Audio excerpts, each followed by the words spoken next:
Right now, we're seeing a notable sentiment score of minus 0.12 in politics, with a 24-hour momentum of plus 0.43.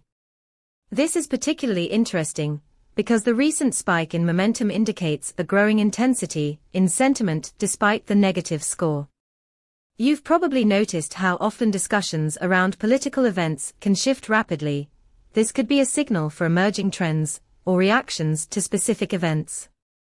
Our API returns a comprehensive analysis of political sentiment, including sentiment scores, momentum, and even semantic clusters that help you understand the nuances in public opinion.